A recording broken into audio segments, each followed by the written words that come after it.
I whakapetongoia Sharon Hawke ki te hīkoi ngā tapuai o ona mātua o ona tūpuna i roto i te whai. Kia pakanga mo te mana o Ngāti Whātua Ōrākei, ko te taiatanga me te māiatanga hei korowai mōna. E tangi apakura ana tōna iwi i tēnei wānei ki tēnei a whakaawe kaipara, i kiri whakauka mo te whenua te whānau me te tika. I tōna tikanga kia whakanuia tōna huringa tau ono te kau māwhā. Engari kei te mō tea kētia ia, no tōna tūpāpaku ka whakahokia ki tōna iwi i Ōrākei, hei aha, hei mai moa, hei mai oha, mā rātou. He wahine whakapono nui ki te kaha o te tangata. When people are oppressed, they rise. He mātāpono i arahi i tōna oranga katoa ki te tohe mo Ngāti Whātua Ōrākei.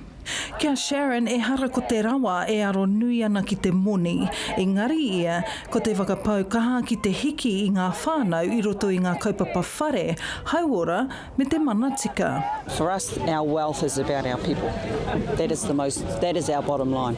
Hei tāngata whenua o tāma ki makaurau i mau ia i ngā haipapa nui o te manaki. Our job is to manaki. We are the tangata whenua. Our job is to make sure that everyone that comes to our shore knows who we are, so we can suss who they are, and if they bring with them good things for the rest of the communities of Auckland. I toro atu taua haipapa ki te tiaki i te moana. So Ngāti Whātua Ōrākei have always been a coastal people, and so the effects of the original sewage outlets for Auckland City was on our front doorstep. I tere hoki ia ki te whakai i ngā whanaketanga pai i te wā I puta mai ai. They have pulled out all stops, especially for Okahupe, and have been in constant communication with us, so I appreciate that. I tū anoa Sharon ki mua i ngā rārangi tohe e whakakiki ana ki te whakahe I te pire mā tā pono o te tiriti. Without this voice, how can our mokopuna have a vision to be the best that they can be on their own whenua? Ka hoki mai a Sharon ki Ōrākei a pōpō he rā ko rāhuitia mo te whānau me Ngāti Whātua Ōrākei anake.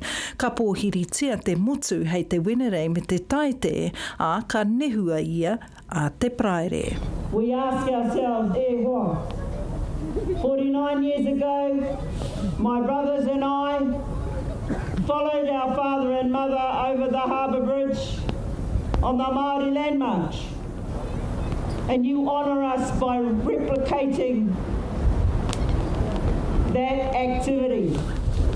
I tēnei wiki ka whakanuia, ko koe, Mārena Mane, te Karere.